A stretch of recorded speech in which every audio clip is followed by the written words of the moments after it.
Congratulations, Bruin Mom. Hey, I even have my Bruin Mom t-shirt. Well, now you gotta show that then. Hey, Jack, Yes, for sure. how much paraphernalia did you pick up? Did you get a mug? Did Let's you see. get the pennant? Did you get the t-shirt? Did you get the long sleeve pullover? Did you get the decals? Did you get the car stickers? Did you get the Hold on. notebooks? Did you get the college lined rule notebooks? Um, Hold on. You probably spent two or Okay. three hundred bucks on that, right? And the festivities at UCLA probably were not free. Hold on for a moment. Jack and I are holding. Come on, come on. I'm trying to get my audio. Okay, I think it switched over. You there? I heard you the whole time. Okay, good. Let's see. What did I get? I got a t-shirt, and I also got a decal. Do it. And that's it for now because I'm waiting for my Bruin rewards to kick in so that I can utilize their, you know, discount. The loyalty program. Yeah, exactly. So, And you're not competitive at all. You just want to get more points than any other Bruin parent, right? no, I just want to get my discount, whatever that may look like, because that's going to be people's Christmas gift is to exploit the fact that my child is in UCLA. Well, see, now I may have to introduce you to two of my extended family relatives. My cousin, Gene, who is also a UCLA Bruin grad. Nice. Yeah, he also very much liked UCLA. And his wife, Terry, they met at UCLA and got married. Wow. So, be careful what you ask for, Kayla. What am I asking for? That your son get A into t-shirt. UCLA. Hey, it's so exciting. It was really exciting. So, I met him and Kenny there. Kenny was very nice. Um, and Max was overwhelmed by everything. He was like, "This is worse than Disneyland." Like, I beg to differ. I think Disneyland tops it all. I've never seen anything so crowded in my life, but yeah, it was pretty crowded over there. But a So, lot of fun. The campus is beautiful. I'm really excited for the opportunities for him to learn. I'd never seen that. Never went to a UC. I mean, I went to a community college. Actually, I did go to UC in Costa Rica. Hi, Jack. Yo, Jack and Heiner both. And Oh, Kayla's excited because her son got hello. into UCLA, and yesterday was Welcome to UCLA Day. So Kayla is UCLA describing is that. UCLA is a damn good school. Yeah, yeah, it's beautiful. The campus is absolutely beautiful.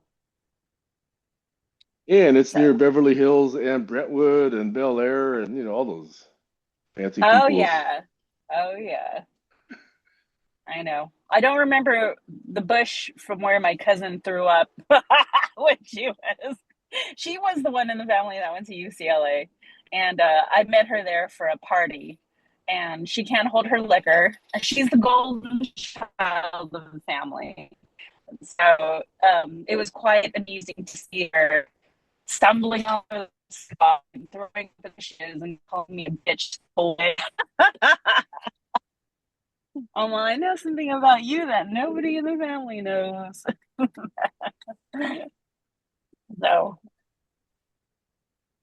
anyhow, Wait, so what specifically did they have for parents? no, they emphasize that it's student first. I saw some parents with a sticker that said, UCLA parents, but I never got that sticker. Yeah, that's it. I think they have a UCLA Parent Association. I think obviously I'm going to check that out. But it's all student first. It's really, really nice. I didn't realize Well, Jordan Childs was from UCLA. I don't even know who that is. She's a famous Olympian, women's gymnastics. Well, there are very many famous athletes from UCLA. Yeah, yeah. And then the lady that discovered the black hole, she's from UCLA. Or like a black hole in our universe. I don't know the details, but they they had put that in the UCLA presentation.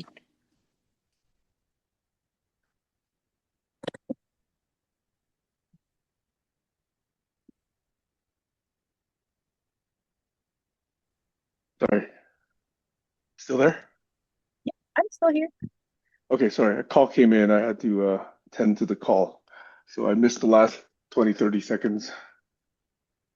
Oh, I was just Anyway, saying, please do. the lady who discovered, I guess, the black hole in our universe or something. She's from UCLA. Wait, the person who discovered the very first black hole?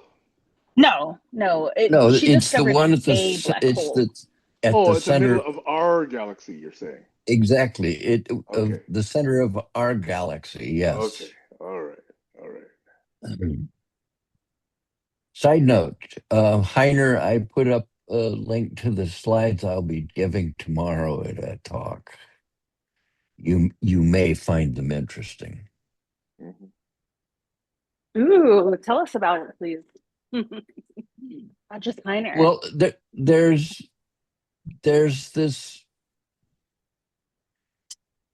this fellow who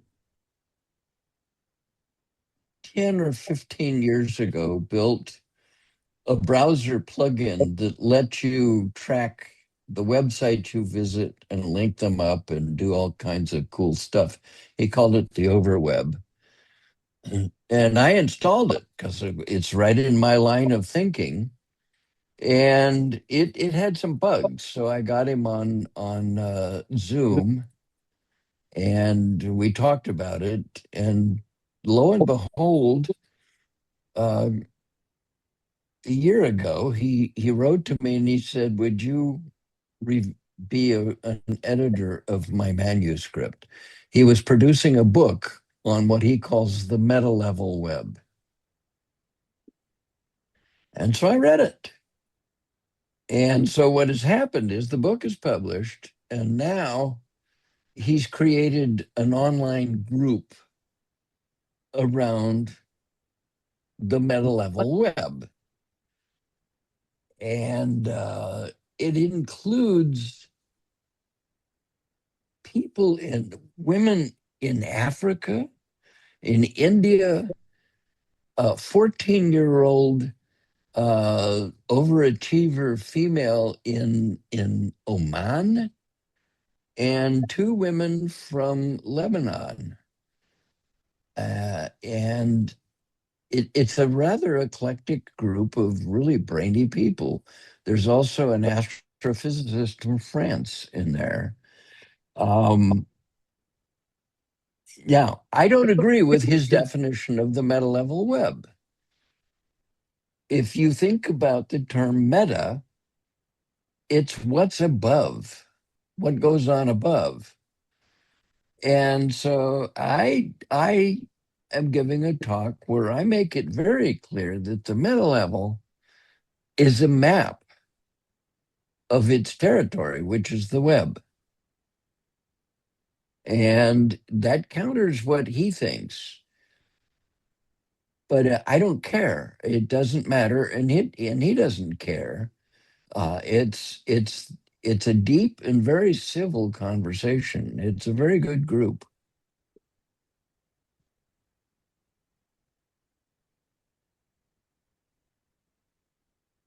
I find it What time? fascinating that he has children as young as 14. Sorry, Kayla. I think today's conversation, Jack will correct, is in about an hour. It's at 9 o'clock Pacific time.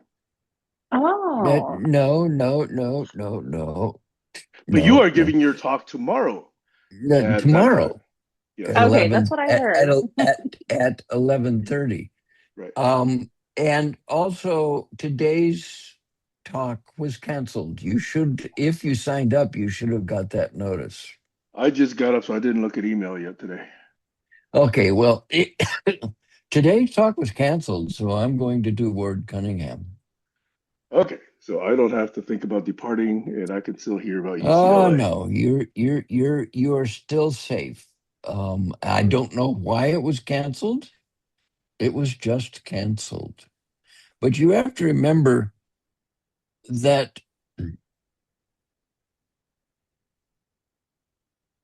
Oman is 9 hours ahead of us, which means when I'm doing a talk at 11:30 and it will go Yep. to 12 to 30 or whatever, Mhm. um, that's nearly midnight for her and for the Lebanese. But they're willing to do it.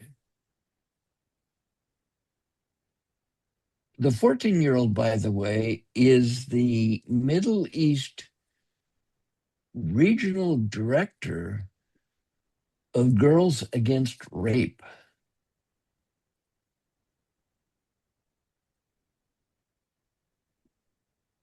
She is a really hyperactive individual.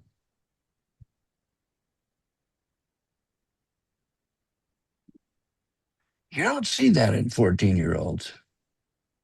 Oh, Unless they're really? very close to it. Describe what you say hyperactive. What's Well, hyperactive to you? she gets engaged in so many things that, for example, she was granted a boarding pass on Artemis 2. Oh, That ticket went to the moon. What do you mean by that? Did she turn it down, or is she going? No, no, she didn't go. It was a gift from NASA. She got involved in some NASA conference, and so they just awarded everybody in that conference a free ticket to the moon. But it didn't mean they were carrying them there. It was an honorary, it's like people who send letters on moon trips. It's just one of those things. Um, she got a regional outstanding math achievement award. I mean, that's my definition of hyperactive uh-huh. is somebody that goes beyond the expectations any adult would put on somebody that age. Beyond expectations of most adults themselves. Well, Sounds like. you could say that too. I agree with that. But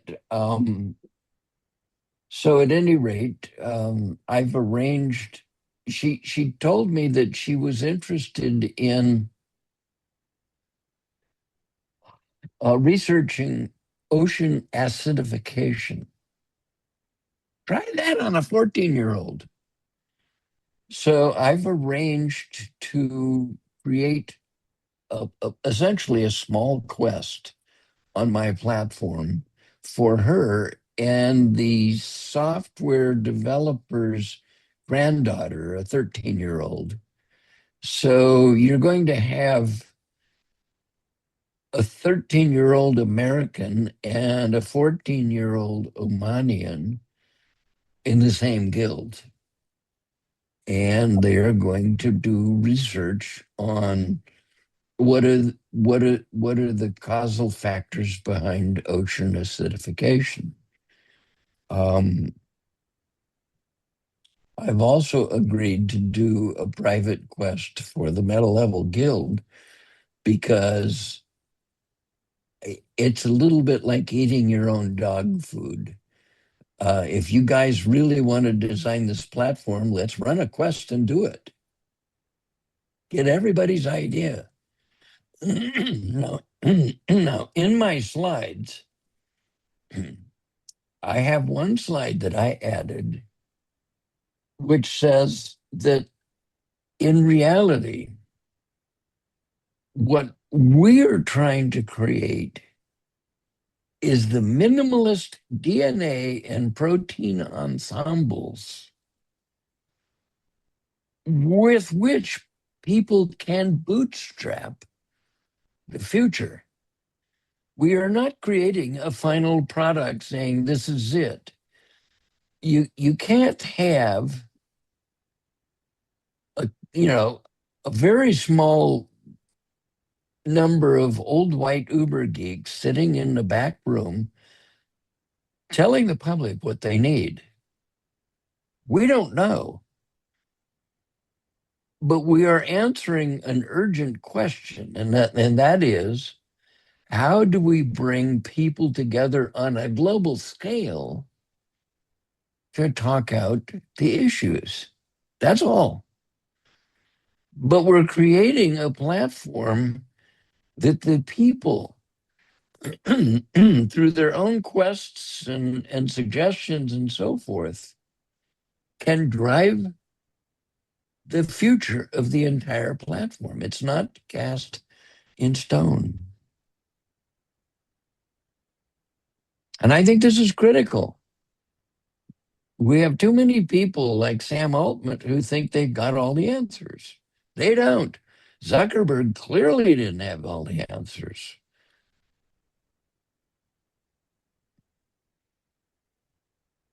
Now, there's one guy on this planet who did, and that was Steve Jobs. He famously said that people are too stupid to know what they really want. So he gave them the iPhone and the iPod, and he just changed the planet.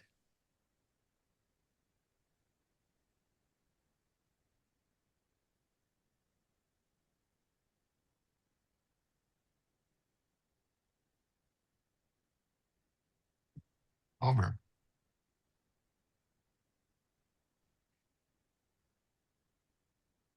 I don't know if you meant that tongue in cheek or not, but I have my own viewpoints about Steve Jobs for the record. But I like what you're saying about the group with a Omanian 14-year-old and the guy creating a society, maybe not a society, but at least a group where some of these topics can be explored. So I am motivated to come and hear you speak tomorrow. I know that I'll have to clear some things on the calendar for that, but I hope I can do that. I hope you can too. It's going to it. We don't know how many people will come to tomorrow's talk, but we do know that in our various weekly Zooms, I would say, well, think about it this way, think about it that way. And I talked about these things called knowing hubs. See, everybody is picked up on this idea of knowledge gardening. But knowledge gardening is a passive sense. And in fact, what we're doing is knowing gardening, the active sense. You are gardening to know, to learn, to discover. That's a very active sense. And when I described the knowing gardening paradigm, and I described it as in the metaphor of Disneyland, where you go in the front gate, you walk down the center road, and you come to a traffic circle. And at that traffic circle, you can go so many different directions. You can go over here and ride spaceships and drive cars, and go over there and ride old steamboats, and over here you can go into Alice in Wonderland's fairy, whatever. There is something for everybody. And the Sensecraft game, role-playing game, is not for everybody. However, it is the training ground that many people will need in order to participate in the other activities and do so in a civil way. And that was the issue we're trying to solve with Sensecraft. The fact that people, A, do not think critically, and B, they do not have conversational literacy. It's what Sam is concerned about in Collaborology. Do I butt into you? Do you butt into me? Do we cut each other off, etc.? That's not being conversationally literate. So we're trying to build a training ground which, without lectures and tests, fundamentally forces people to learn the ropes of civil behavior, collaboration, etc. Now, a lot of people who join RK hubs won't naturally have that.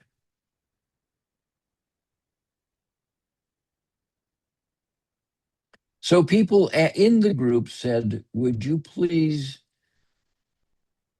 take us deep into this? Tell us what you, give us the full picture, not just these little sketches. So that's what my talk was created for. Now, we already know that some people will glaze over. They didn't really want to hear it.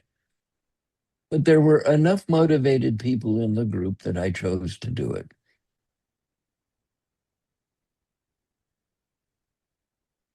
Remember that the group is also filled with people with their own, their own cast in concrete worldviews. That's how it works. And the game is to learn to share those cast in concrete worldviews. While you butt up against smart people problems doing so. Well, you do. The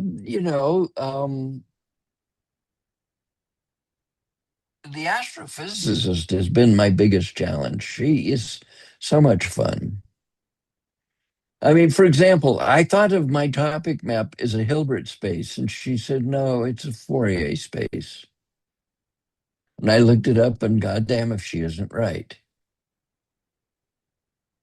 So I now see it as both a Hilbert space, a high dimensional knowledge, space, but it's also a Fourier space. It deals with frequencies and other kinds of factors.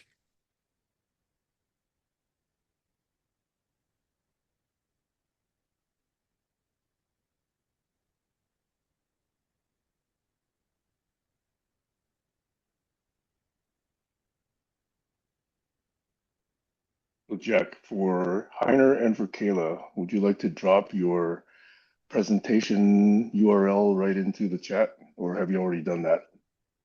Ah, you already did. Sorry. I see that you've already done that. Heiner, if you're speaking, you are on I mute. looked at the slides briefly, and what is the URL and when exactly tomorrow, relative to now? Is it in the afternoon, like now, or what time is it?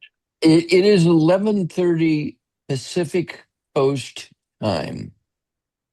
3.5 hours after the start of this call, so it's much later for you. Okay. 3.5 hours. And I let me dredge up. I will give you the Zoom. Yes, please do.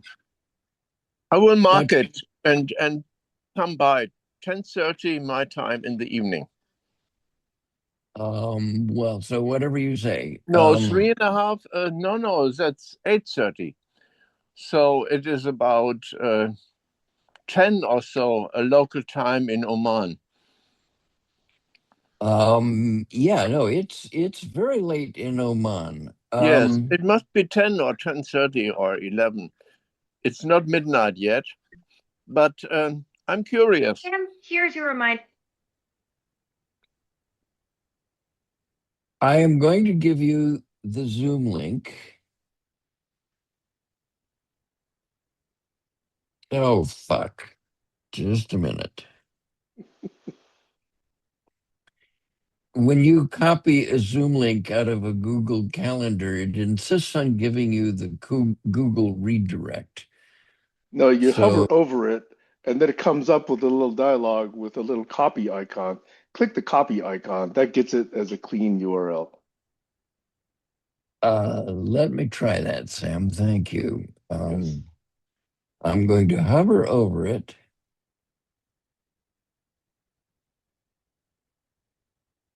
It doesn't open any.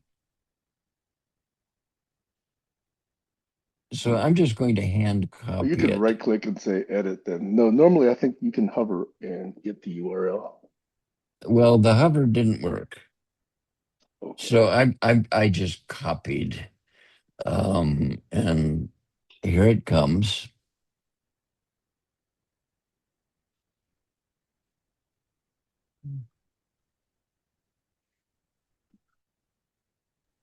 Now, Okay, I got it.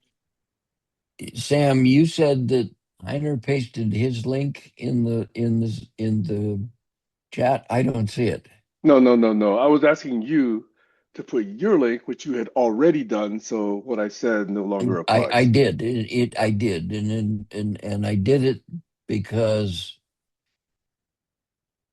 off the top I know that Heiner is resonant with all of this. So I gave it to you yesterday, but I wanted Heiner to see it. Yep. And Kayla, you're encouraged to react to it. I don't ask you to react to it today. My email is given at in the acknowledgments page, and you're free to bang things off with me by email if you choose. Awesome. Thank you, Jack. Yeah, so just for the record for Heiner and Kayla, Jack is not on Facebook. So Jack is Yeah, on text and Jack is on email. I I am remember. not on any Zuckerberg property, and for personally damn fucking good reasons.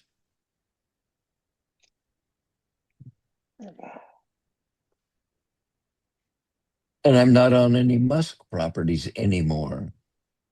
Well, I know you're on this thing that you're trying to get me onto, which I always seem to get blocked on. But are you also on Blue Sky or no? I'm on Blue Sky and I'm on Signal. Oh, okay. Signal. Interesting. I Signal um really is end-to-end encryption and and quite safe. Well, yeah. Zuckerberg claims his are end to end as well. Well, I don't give a shit. He still has a manipulative algorithm behind it that fucks kids' heads up. And adults. And I'm sorry to say, adults. Yes. Yeah. Okay, so you wanted some feedback on the presentation review. Sorry, the talk. Did you want to at least launch that with the key points you're trying to make and have some discussion around that, or do you prefer that people read it first? Well, I gave you just a few minutes ago the key points. Now, what I'm trying to do is create a space where human behavior can improve by itself, self organizing. However, when you go out to the public and say, hey, come and join SenseCraft, we can't say it's about making you a better human. We can say it's about allowing you to work with others to solve problems. That's all we need to say to the public. But internally, I mean, if you think of McDonald's, everybody thinks is a hamburger joint. It's not. It's a real estate investment joint. That's all it is. Ray Kroc used to fly in a little airplane along highways and notice where a couple of towns were starting to form, and then he'd land there and buy a shitload of property and start planting McDonald's. That's how he grew it. It's a real estate investment. What he does, he puts up the building, sets it up, and then franchises it to somebody for 100,000 or a million or whatever dollars, and they give them the full training course and help them with their recruiting and blah blah blah. That's what they do. Well, we do something similar. Public facing, we're as if a hamburger joint, solving global problems. But behind the scenes, we're about solving human behavior problems.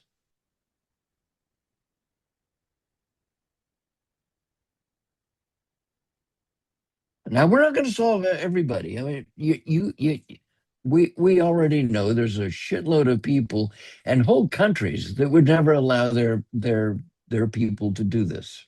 Fine, we understand that. But here, at least in the colonies and in parts of Europe and Asia where people can join, they will start voting in better ways. They will start improving their governance mechanisms. It's like an avalanche. You know, the little seed that drops on the side of a snowy mountain, and it says, and all of the rest of the snow around it says, oh fuck, and starts falling.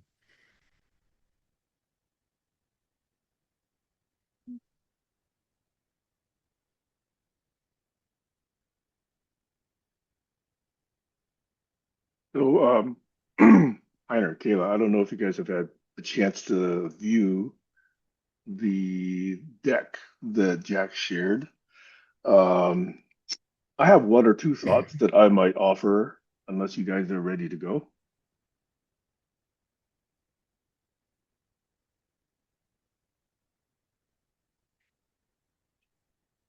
Okay, I'm I'll not let. here to hijack your meeting. I'm just using it as a venue to show what I'm doing. No, we did say yesterday that we could spend part of the time today talking about your deck, so I am not That's uncomfortable with entirely that up at to all. you. Yeah. I think I'm comfortable. when you depart, Kayla and I often do go back to some of the other topics that were raised earlier. So I don't have any issue with that. Heiner has been quite proactive when he decides to join, so I'm not too concerned about Heiner's being redirected either. Okay, Sam, you want comment privileges. Th- It just makes it I, easier. That's all. That's all. I can give it verbally. Okay, so I will give it I, verbally. I think you can do it verbally, and you can do it with emails, and you can make messages in the Slack that you created for us, whatever. But these are pristine because, believe it or not, they're going into governments and schools. And You know, the so commentary doesn't have to be visible. You I know don't that, know how right? to do that. But at any rate, I prefer not to put comments on this particular slide Okay. deck, and All right. let me tell you why. I believe that this talk sets us on a path for serious funding of what we're trying to do. And I want everybody to understand that what we're trying to do is the people's work,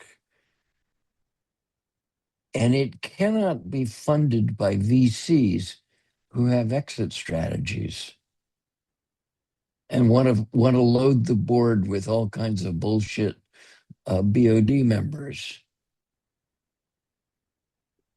It can only be funded first by grantsmanship. And there's a lot of that there that just doesn't know about us. But then second, it becomes financially sustainable through various mechanisms. But it is free to governments and schools and libraries for their use. You know, imagine the cities that know they can't do town halls, but decide instead to run quests. They will run them through the libraries in their town. They're free to do, you know, there's no heavy authentication required, Yeah, etc. I got it. I don't want to cut you off, but I also wanted to see if you did want the feedback. I do. Okay. So verbal it is. Okay. So I'm going to hook it into my framework because it then connects the two frameworks. Okay. Yep. I have had in the back of my mind something in collaborology, which I've not really ever expressed clearly, but this is the time I think that's appropriate to do it. Collaborology is about the effectiveness of collaboration and the skills and techniques and tools and perspectives and habits and values and principles, etc., all around that and how to make it effective. Okay. But to me, there are three scales of collaboration. There's the collaboration in groups, which most people think of when we talk about collaboration and collaborology. Okay. But to get there, you have to really understand the dynamics from a more specialized form, which is two people, one on one. If you can't solve that, then you really can't really even hope to scale to more than two. But internal to that, there's what I call the collaborology of just working with yourself, understanding your own habits, perspectives, principles, values, Bingo. you know, bad habits, bad values, bad perspectives, self-deprecating talk, etc., etc., etc. Okay. So unless there's some clarity on this issue, you're not going to be successful in a one-on-one, let alone one-to-many. So there are aspects of what you talked about today, which I hadn't heard you talk about before, because I really appreciate it because you referenced, you know, those aspects which I care much about, which is, you know, how do we learn to collaborate well? How do we communicate? How do we disagree well? Okay. And I really liked it because I hadn't, like I said, heard you say that in as much before. And to that level, then, I think some of the early quests, I think, could be seeded with some of those specific explorations. For example, I tried this, 7 years ago or 8 years ago in GCC and got a lot of pushback. Okay, even something simple like don't interrupt people when they're really speaking. Okay, unless they go on and on for like 10 or 15 or 20 minutes. Okay, but in a reasonable 2 to 3 minute, uh, offering, listen, that got a lot of pushback. Surprising to me because people were saying, "Oh, I should be free to interrupt. I should be free to do this and that. I should be free to just, amplify what you're saying." But if you actually look back on recordings, sometimes that deters others from understanding what the original speaker was saying. Exactly. Okay? So little things like that. Little things like, do I go back to the last point addressed or should I go back to a point 5 points ago, which I have notes on, which I've been waiting on to get back to, but now people don't seem to remember all those aspects about conversation and carrying forth a good exploration of a topic, especially when you're assembling a brand new group of people. Because people have their own interests. They want to know where the interests intersect. They want to know how to get people interested in their part of the space. All of those dynamics apply. And I think those are worth exploring. I don't think first, but I think alongside other knowing activities, other gardening activities. So I'll just say that to me is very key. And I would like to reinforce and support that. So that's idea number one over. You are more than welcome if you attend, and when we get to Q&A, to do just that. And now but what you're doing is you're going down to the mean free path of molecules, and I wanted to stay slightly above that so that I don't lose the crowd. But it's okay if you bring it in. It will turn out to be very stimulating. Heiner's got his hand up. Okay, I'll go after Heiner and Kayla too if she wants to also add. Yes, I like the conversation between you through two or three. I have one point which just came up, and I would like to really follow this up on, not necessarily tomorrow, but this is our experience how to go on with interruptions. With the American Indians, we had this that you finish your thought and put your stick back, and if you interrupt, it's horrible. But cultures are very different, and some people are very alive, and others are very much cautious to interrupt in a line of thought. And special people like me who have to find words, I'm not as fast as especially women can be. So it is really a very broad spectrum of temperaments. So what we do in our magic roundtables for more than 30 years documented is we invite that, but we count the minutes. And if you interrupt, it is a full minute, even if you just utter one or two words or have a sentence. So it is a teaching tool to really consider, is it good to interact right now? Or can you hold until the line of thought or the presentation is done? The other is what we do with our structured dialogic design processes.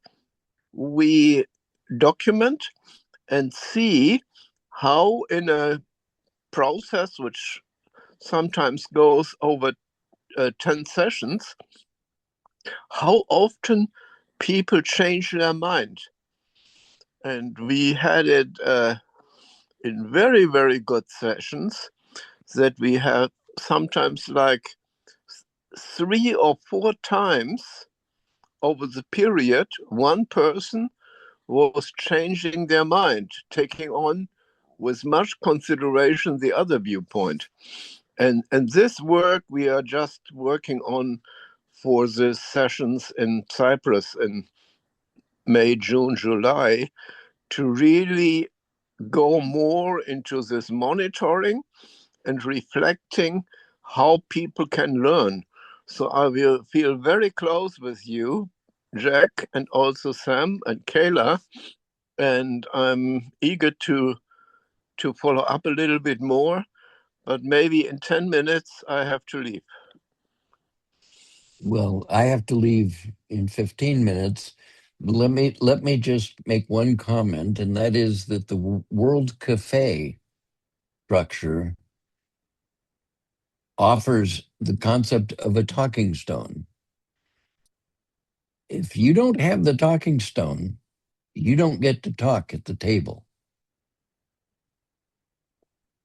Well, we use 60 talking tokens or talking stones for 60 minutes. And we did it 10, 15 years before the World Cafe was founded. Yep. And I Yep. was with these people long, long ago. So I'm aware of all these different methods, but we try to bring it a little bit further into peacemaking projects. And maybe I send for next session, next weekend, a little update where we are at the moment, what our progress and procedures are. Anyway, we are all leaving top of the hour, I understand. No, actually not. Sam was going to, but that's changed. Sam, you're up. And you're muted. I am unmuting. Going back to one of your notes when you were talking about this talk tomorrow, one of the words you used, if I recall correctly, was you wanted to get at the genetics or something at the DNA level That's of what I how we said. do this, right? Okay, so for that reason, I'm hooking into that thought because when I talk about intrapersonal, the one level, the level one collaborology stuff, am I awake? Am I freshly nourished? Am I tired? Am I cranky? Am I irritable? Am I, listening? All that sort of stuff, okay? I also don't want to scale until I understand what's happening atomically slash axiomatically. You notice I took that approach with the COI principles as well. So that's why I look at this level one stuff, this intrapersonal stuff.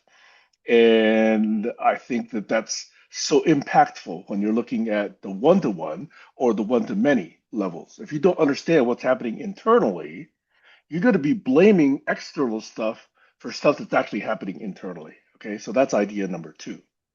Just so I can get it on the record, then, there's at least two forms of interaction.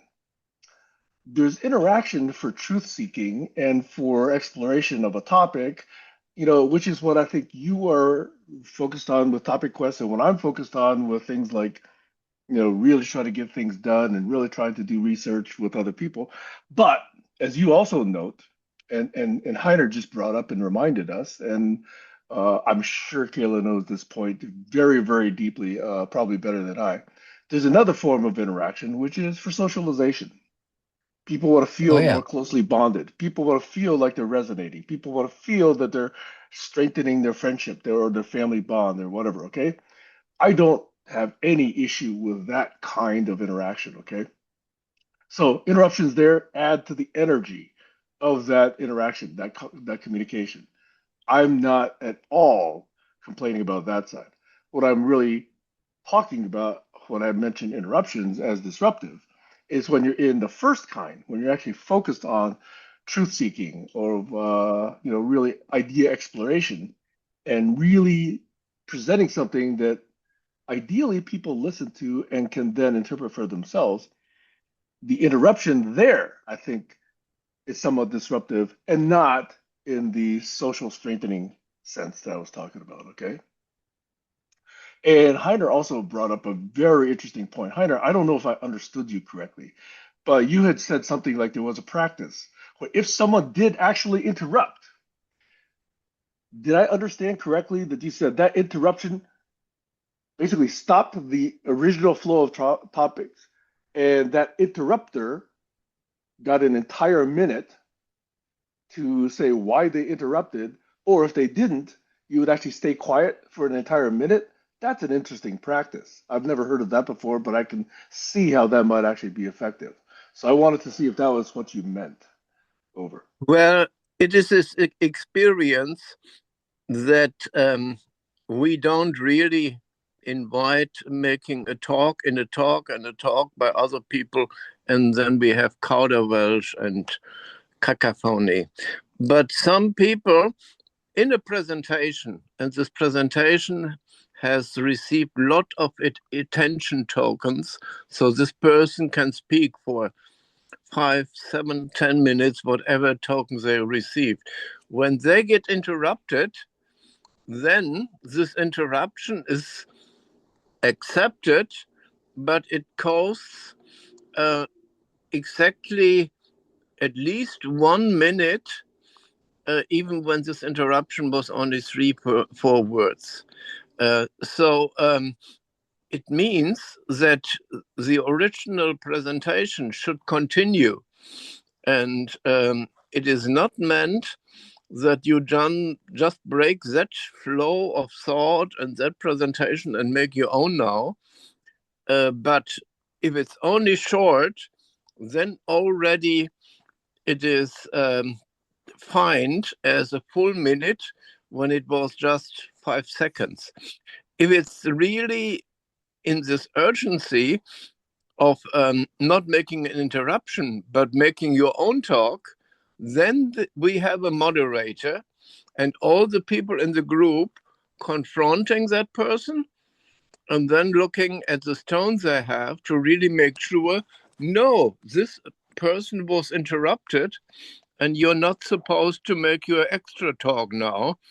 Then the group, which is best, or the moderator should interfere, like saying, this person just started, let her continue, or let him continue.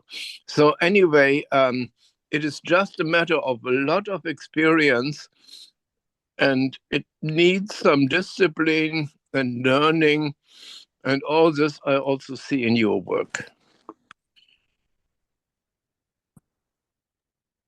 Thank you for that clarification. That was helpful. So I did slightly misunderhear, and that was good. Okay, so I've spoken too much now. Anyone else? Kayla? Jack? Just keep in mind, Sam, that what you said is what Otto Scharmer said in Theory U. When you're descending the left-hand side, you're doing the sense-making in the universe of discourse, but you are also coming to grips with who you are and what your biases are by the time you hit the bottom of the U. Only then are you safe to begin ascending the right-hand side of the view and making decisions. Go ahead. Two thoughts. Number one, I don't think it's waterfall. I think both processes happen simultaneously, Well, and we can talk about that. descending the side, any side, and ascending the other side is also a bunch of micro theory U's. They're Yes. always going on. Okay. All You're right. quite right. You're quite right. It's not waterfall. And the other thought, and I know he's not here, but for the record, I've actually said this to him before. This goes back to a point that often was made by Doug Breitbart. Doug's thought was always leave everything at the door before you come into the room. I never knew what that meant. I It was never Bohmian. understood that. It's Bohmian. It's not Bohmian, okay? I believe it's not because leaving things at the door, how far does that extend? You don't leave your vocabulary. You don't No, leave you common sense. You don't leave micro models. you Don't leave leave your micro habits. agenda. You Okay, leave so we your can debate agenda. this, okay? Because it was never clear what to leave at the door and what you could bring into the room. Because it sounds fine in theory with all your, let's say, prejudices, okay? I think that was one of the ones that Doug was saying leave at the door.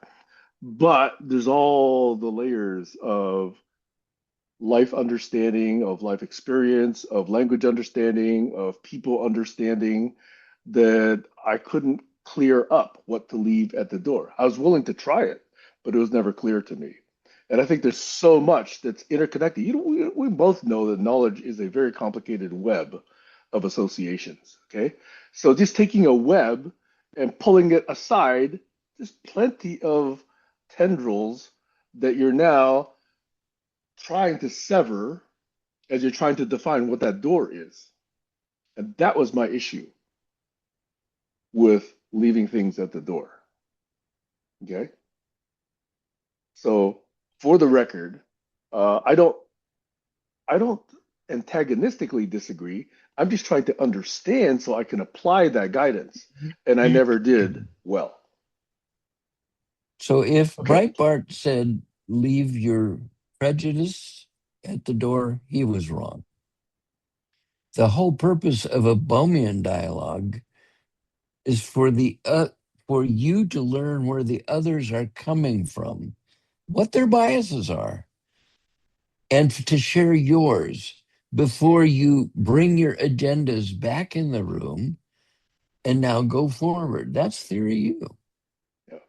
And for the record, I recognize elements of that Talanoa teaches us, which is what Caleb brought to our conversation.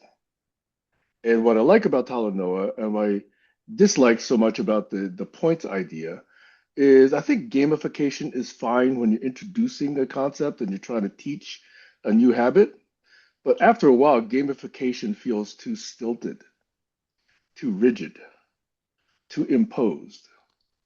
And you want people to sort of understand the principle behind the points, the principle behind the game, behind the rules. So that's now part of the way they show up, as opposed to, oh, I'm going to follow this rule because it gets me more points. That's the wrong motivation in my mind. That's why I've always understood gamification, but always slightly disliked it because it relies on a rule imposed behavior as opposed to an innately aligned and embraced behavior. Over. It's time for me to leave. And I thank you all for this really useful conversation. Did you say juiceful? Useful, Okay. but juiceful would work. Yeah. I was going to Sam, commend you for coming up with a new word. your Mandarin is creeping in. You got to be careful. That's interesting because I have no Mandarin. You don't? I have Taiwanese, but I'm not a very good Mandarin speaker at all. So how far away from Mandarin is Taiwanese? It's just a dialect of Mandarin. Okay, that word just is interesting. If I speak Taiwanese, a person who is speaking Mandarin does not understand what I'm saying. And when someone's speaking Well, Mandarin, I do not understand what they're saying, but they're written the same way. That's what's they're written the same funny. way. Right. And I was with a friend of mine who grew up in Hong Kong, and I was having breakfast with him and his mother, and she offered me her pancakes. She didn't, and she did it through him because she doesn't speak English. And I said, Shay Shay. And he told me, she doesn't know what you said. Because it's shit. Shay Shay is Mandarin for thank you. But um, it, it, the people in Hong Kong speak Cantonese. Oh, above and beyond that, the intonation that I used and the intonation that you used were slightly different. So it does mean different things. And that's what's difficult about Mandarin for an English speaker. Shit. Oh, I'm pretty much aware of that. But I actually learned Shay Shay from a post office a lady at the post office. And And she probably said closer to what I'm saying, but you heard shay. But that's it's what I said. shit. There's a Shay difference. Do you Shay. hear the Well, difference?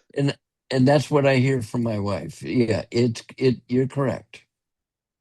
Um,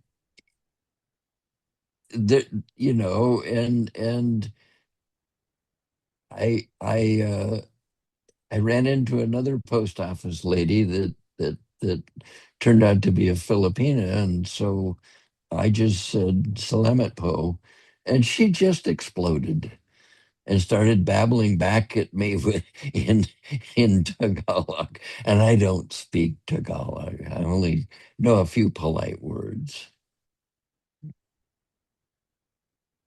All right, kids, ta ta. Later, Jack.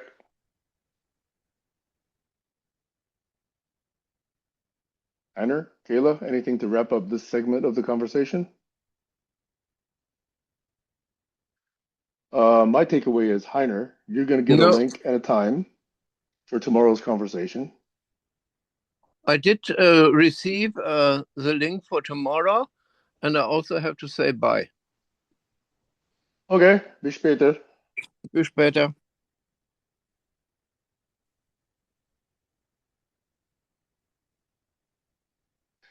Kayla, we can go back to UCLA if you're still there. You're on mute in case you're speaking. Or you may have decided to multitask. Kayla, you there?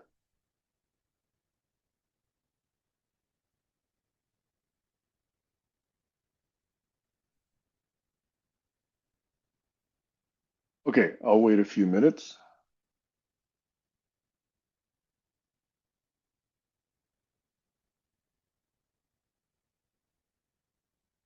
Well, Heiner and Jack were precisely at the top of the hour with their departures.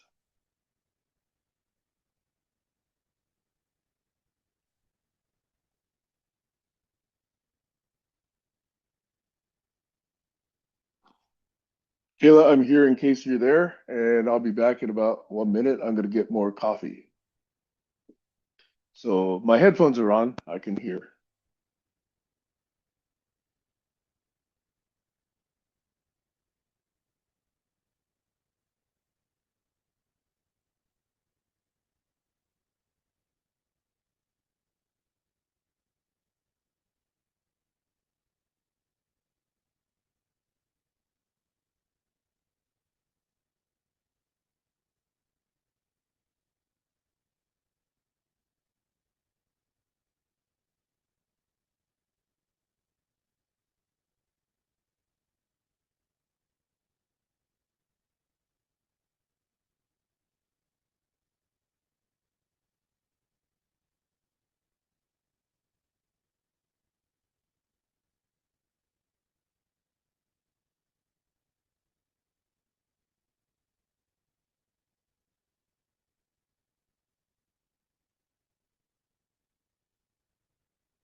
Hello? Kayla, Oh, is can you everybody hear me? gone? I can. Is I figured everybody we gone? bored the heck out of you. What? I was wondering whether we bored the heck out of you. No, no, no. My sister called and I hadn't talked to her since yesterday. So, I don't know, since Friday. But anyway, she called, and so I wanted to tell her how the UCLA trip went, and she just Okay, got off cool. the phone with me now. So, Cool. but All right. Heiner and Jack are gone. Well, Jack typically leaves at the top of the hour for Ward Cunningham's FedWiki conversations. And Heiner, Heiner, he bops in and out. And Yeah, it is late for him in yeah, Germany time. yeah, Relatively. It bumps up against dinner, I think it does. yeah. So anyway, we can go back to UCLA if you like. But I just was wondering whether or not that stuff that Heiner and Jack and I were talking about was off your No, core no. areas. I wanted to listen, and I kind of debated on whether or not I should transfer over. But then again, today is Damien's birthday. He turns 18, so Ah, I also wanted to tell her that, and I also wanted to get her um, because next weekend is my weekend with Damien, and I want to take him out to sushi. And my sister mm, is pescatarian, so mm. um, I told her she should come, and she was excited for Damien. She's the one of the only ones who went to college, like a Cal State at least. I Mhm. went to a community college, and then of course I studied abroad a little bit. But anyhow, so she was really excited to hear about the experience. That's cool. And for the record, who were you referring to in your family who you said also had gone to UCLA? Oh, that was my cousin Rose. My cousin Rose is very academically smart. Everybody in the family likes her. That's why she's the golden child. She and I were very close when we were kids, up until we were teenagers, and then our life kind of split off. We kept in touch when we were like young adults, but we kind of drifted off. So um, now our kids are actually close, but she went to UCLA. So for the record, I doubt that she was there when my cousins were there. My cousins were probably, I don't know, mid to late 80s, I think. It's probably Oh before yeah, her she time then, definitely right? wasn't there. She graduated in 93. High You school. guys are High school. probably barely born by that time. Yeah. So, yeah, yeah. Okay. All She's right. she's Good to know. yeah. But anyway, congratulations to Damien. Did I ever tell you, and then to make it all about me again? Uh, I don't know if I ever told you, but I turned 17 once I moved onto campus for college. And Oh. people thought I was lying. Oh wow. Okay. Yeah, I got the orientation, and I was still technically 16. Yeah. Wow. And about a week later, I turned 17. Is it because you graduated early? Is it because you yeah. How, why, how, what? I don't think I ever told you, but I don't have a fifth grade education. Oh, okay. So when this TV show showed up, are you smarter than a fifth grader? I don't know because I was never a fifth grader. When I was starting fifth grade, my teacher said I wasn't paying attention. I was always distracted. My eyes were wandering all over the place. I wasn't, whatever. So they thought I had to be left back a year. So they gave me a test in the school principal's office. And after the test, they moved me up to sixth grade instead of putting me Yeah. back into fourth grade. So I don't have a fifth grade education. Yeah. Wow. So that's why I got Wow. there a little bit early. Yeah. Yeah. They thought I was too stupid to pay attention in fifth grade. Oh.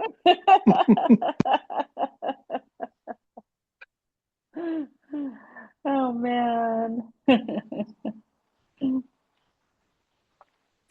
These really are exciting times. Damien's gonna have so much fun at UCLA. Yeah. That is a dangerous place to go to school. Yeah. Yeah.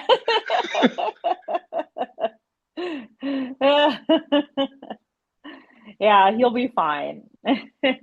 heard it was like the academics were pretty rigorous. So if he wants to get good grades, then I'm pretty sure he'll be preoccupied Yeah. with And how is he academics. with distractions?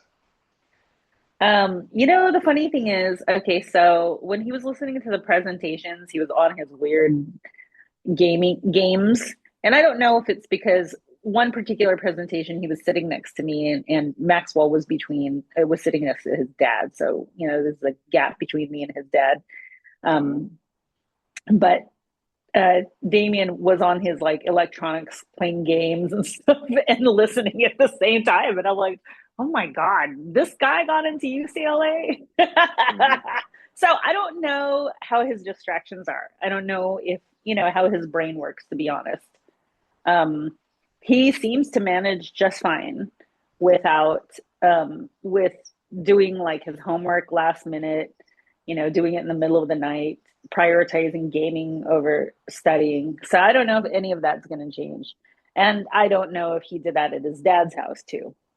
So, Mhm. anyways, with me, he never had any problems with academics and he always kind of just did what he wants. And Very I good. feel like he is just one big distraction sometimes.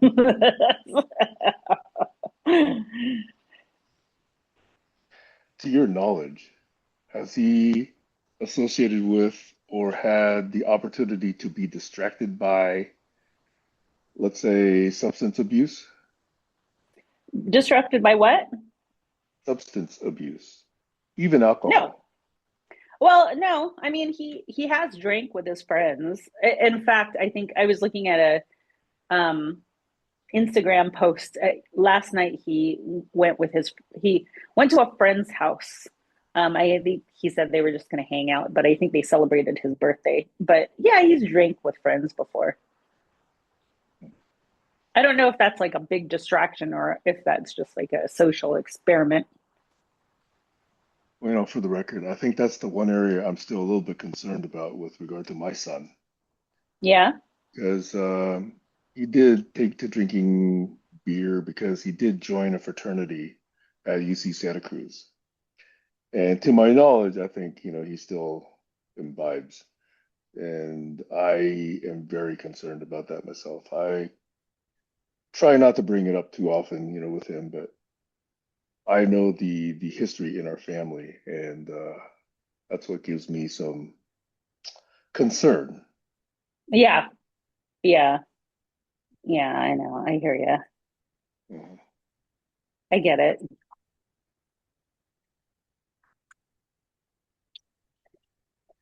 Well, what are you gonna do? Like, I'm not too concerned about Damien as far as like being in a fraternity and drinking because he's more nerdy. He's Mhm. and I'm not saying your kid is not nerdy, but Mhm. he has like absolutely no intention of joining a fraternity.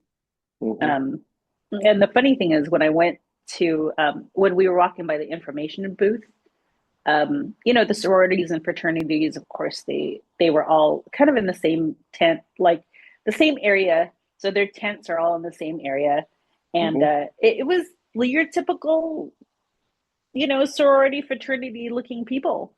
Yep. It I know hasn't what you mean. changed. It's like like the sorority girls are all gorgeous, and the fraternity guys look like meatheads. Like it was really bizarre. I'm like, oh, I thought this generation was like behind that or past that, but I guess it's the same. But then again, I didn't go into like the other fraternity tents where I'm pretty sure there's more normal looking people, Mhm. and not like the beautiful ones that just perpetuate that whole look. So You yeah. did watch Oh Revenge of the Nerds, no. right? Huh? Revenge of the Nerds? Yes. Yeah. I watched Revenge of the Nerds. What did you say oh no to? What happened? Oh, hold on, okay? Ah. Uh-oh.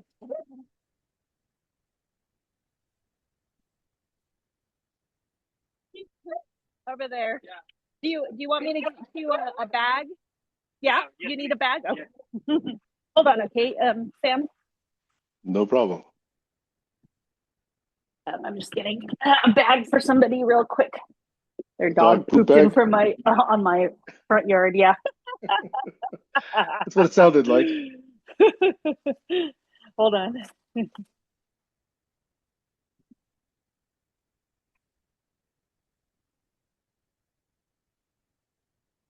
Okay. Here you go.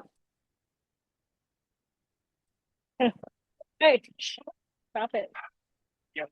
Thank you. Oh, yeah. Sorry. Put this on mute. Wait. No, they're agitated because it's the fence. The fence makes them agitated. Hey, thank you. Bye. You too. Okay. Hello. Sorry Yeah, about that. no God, problem. they're so loud.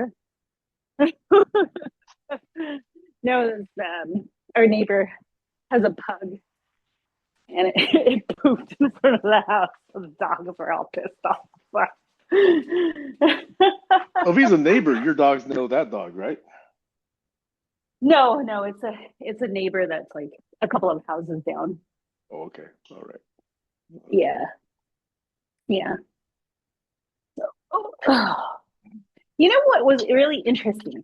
So when I was listening to the student organization, where they have all the clubs and everything, one of the guys had created his own club, and it was kind of like he said that it was like a space for people to feel safe, to create really like good conversation with each other, to create kindness.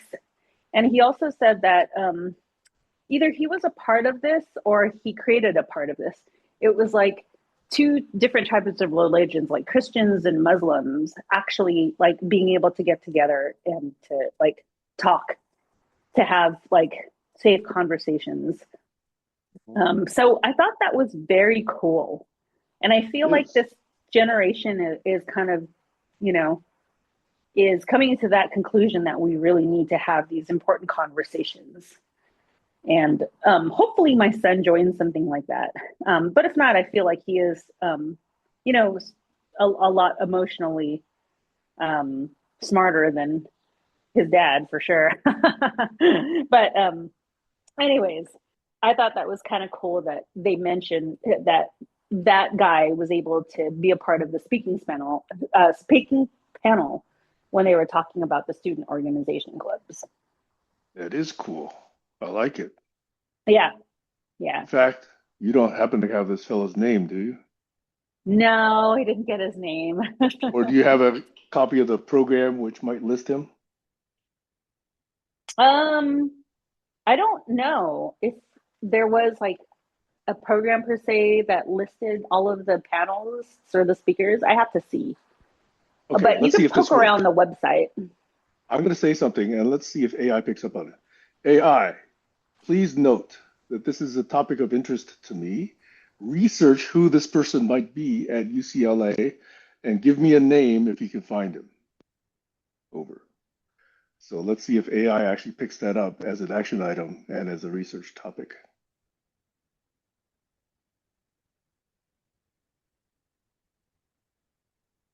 Are you there? Yeah, I can hear you. Yep, I heard what you said.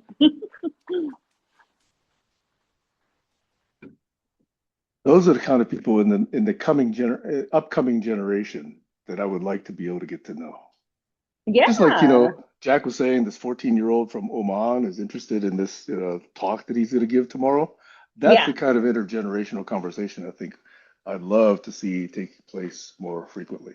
I know, and they should be in a they should be more public too to like the schools and to Yes. the to other kids their age that might And spark some interest. and this is why I really, really get disgusted by adults who put down people like Greta Thunberg Oh or the yeah, Iranian young woman Mufsafsi, I think. I know I'm mispronouncing her name. But these young people who see common sense yeah, and are trying to stand up for common sense, and adults are ridiculing them.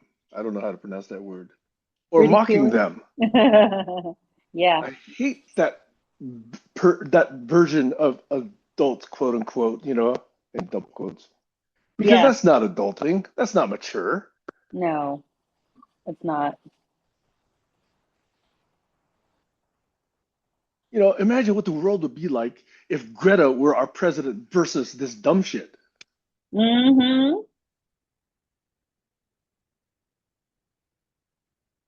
And she's a good example, but almost anybody in this country other than MAGA would have been a better president than this dumb shit. Yeah, It was it yesterday? I think it was said. I forget whether it Eminem or someone else said. A turd would have been a better president than Trump. This is a yeah, meme that was very popular going around yesterday, and he's right. Whoever it was. you're right. Agreed. Yet there are still people who really believe in him. And at this point, they're a lost cause. Yeah, I know. And the same argument is like said all around. You're stupid, you're blah, blah, blah. Everyone's saying that to each other.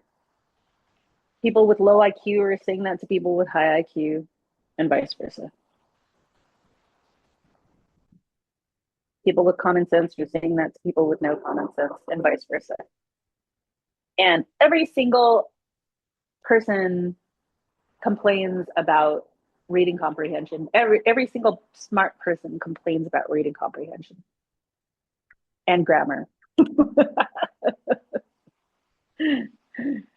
You know, And it's problematic. logic Yeah. and evidence. Well, they haven't, the people that, the little people, like I like to say, they haven't really gotten quite there yet because they can't get over, like, you know, well, yeah, logic, I guess, would be up there too, but yeah.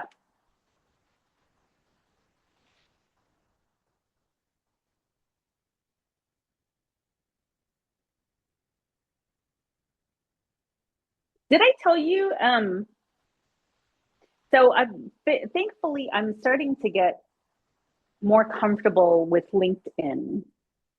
And I had like this idea that in order to dismantle capitalism and find a better way for us to be able to live well and at least have our basic needs covered, where billionaires aren't hoarding money, I feel like, you know, these conversations should be had in a professional forum as well.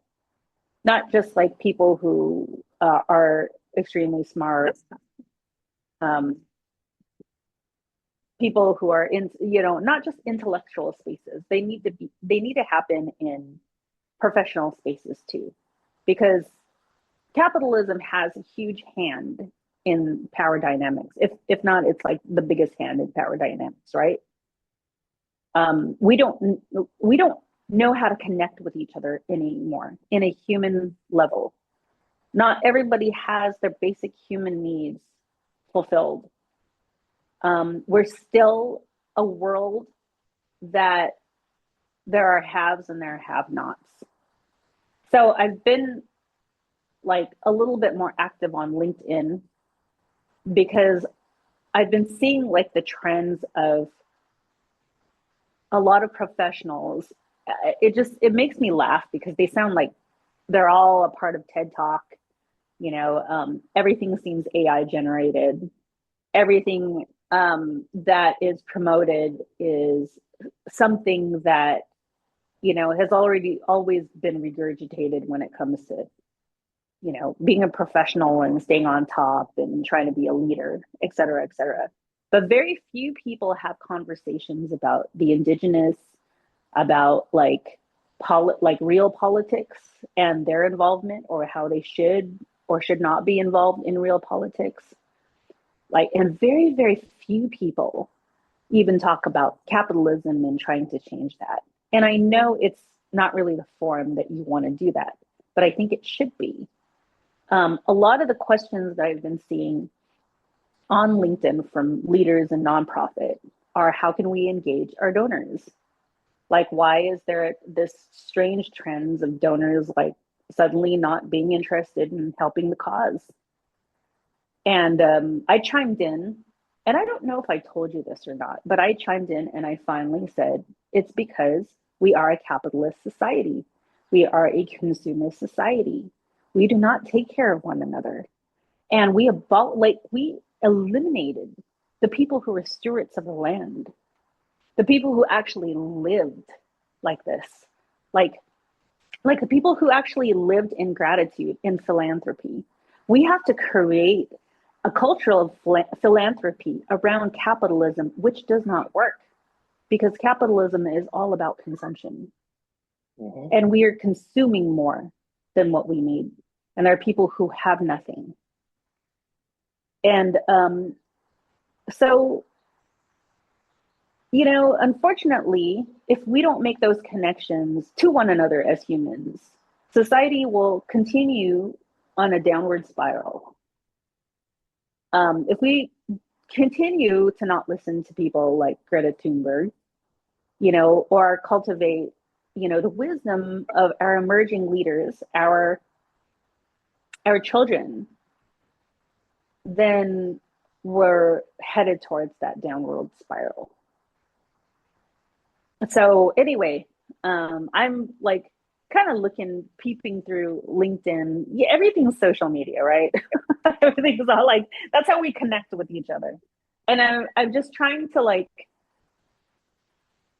connect the dots, connect to other humans, other leaders, trying to see like who has that unique, 100% unique mindset, who has the courage to step outside of this, capitalist society and the creature comforts, and to talk about redoing everything in this world. Who has that architect mindset?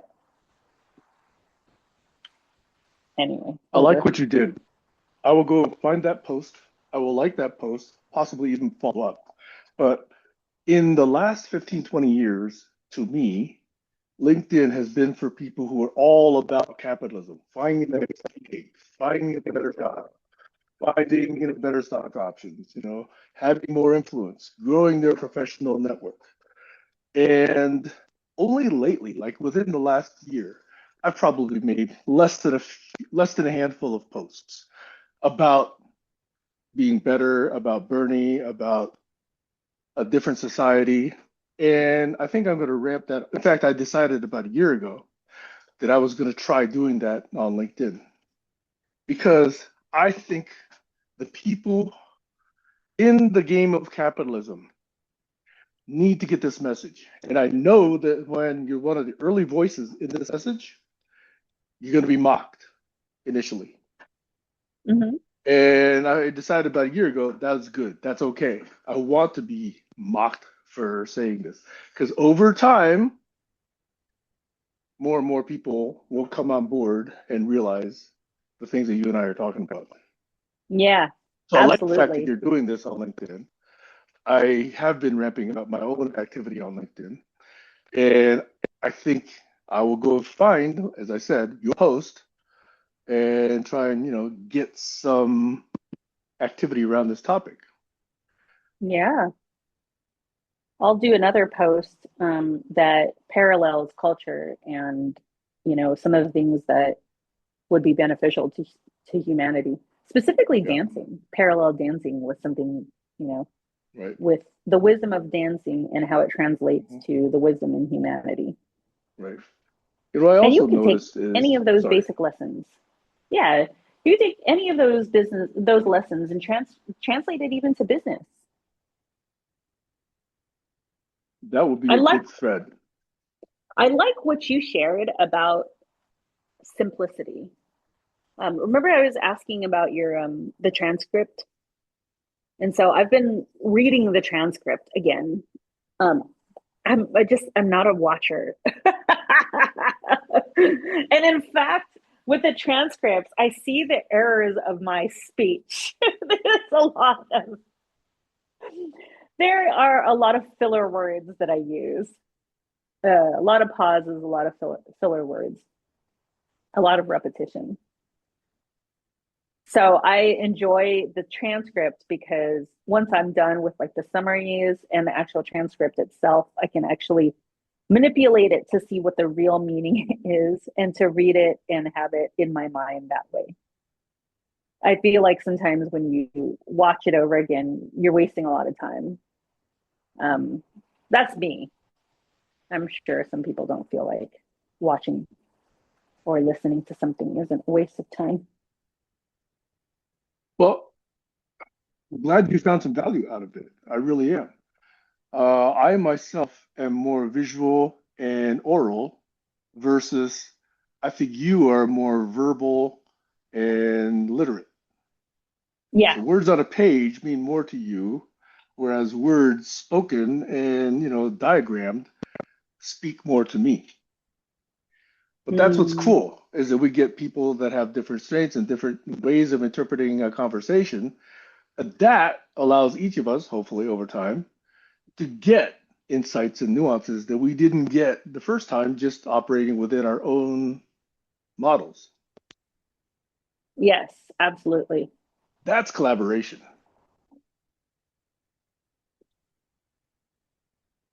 Yep. I really am glad you went through and read that. It's really cool. Hmm. Yeah, I'm going to do that more. Again, I just have to find the time to do all of these things. This Hmm. time I'm being very intentional with it too. I'm trying to cut out a lot of the BS in my life. Um, I'll always remain connected with people who have different opinions, but I think my focus is now more towards my interests, which involve other things that don't really align with the general population's interests, like these conversations.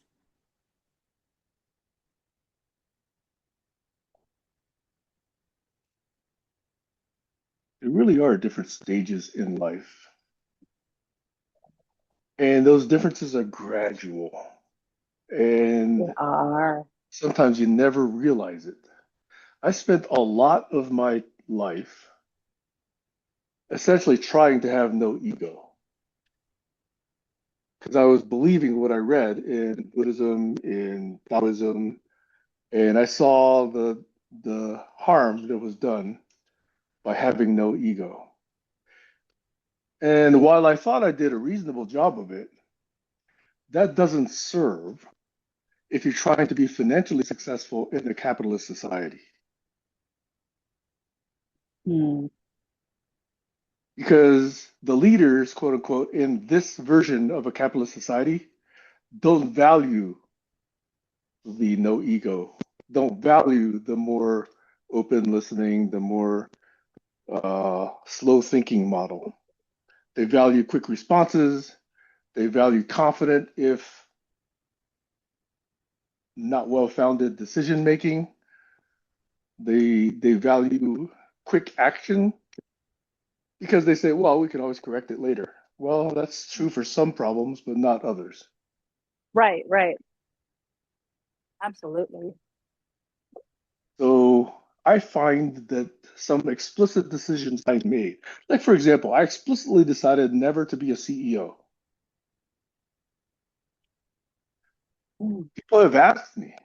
Now, I'm not sure they could have followed through with it, but they have asked me, hey, why don't you start a company to do this? Well, yeah, I'll come and work for you. Let's do this. And Yeah. even in GCC, I never wanted it to be about a central person at the core. That Right. was antithetical to what GCC and CSG were really trying to explore. But you'll notice that a lot of organizations that do put somebody at the center, at the core, get more momentum, get more traction. And for me, this is always an experiment to see if we could do it based on principles as opposed to based on personality. Yeah. Yeah. It's a tougher go in this society. Yeah.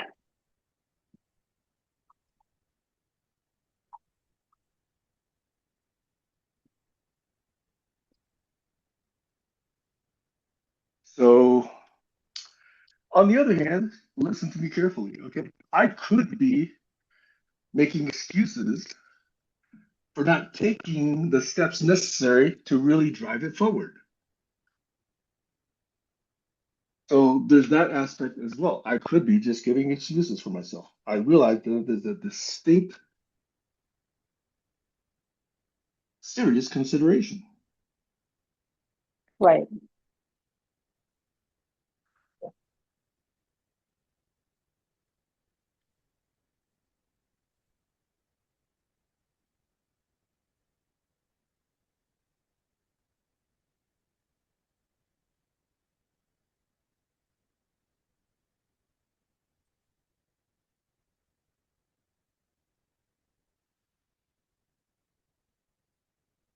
So I'm always thinking, should I do it a different way?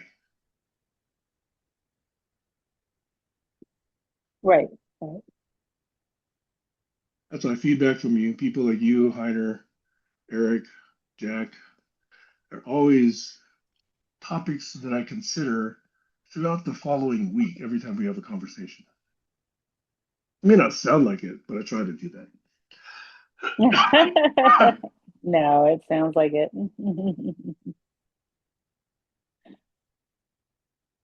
I was thinking about creating at least in name, if not in actuality, an organization that I could hook these ideas into.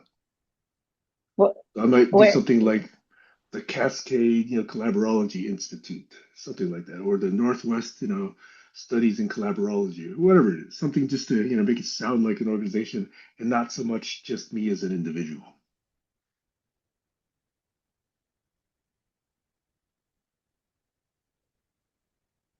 It's not just for a show. I mean, I literally would. That would be a dream if I could actually create something like that and yeah, establish a reputation around it. yeah, Invite you, Jack Heiner, and Eric and others to have yeah, some that would be role in that. great. It would be honor. Hmm. Hey, Oh you could be man. executive director. Yeah, right.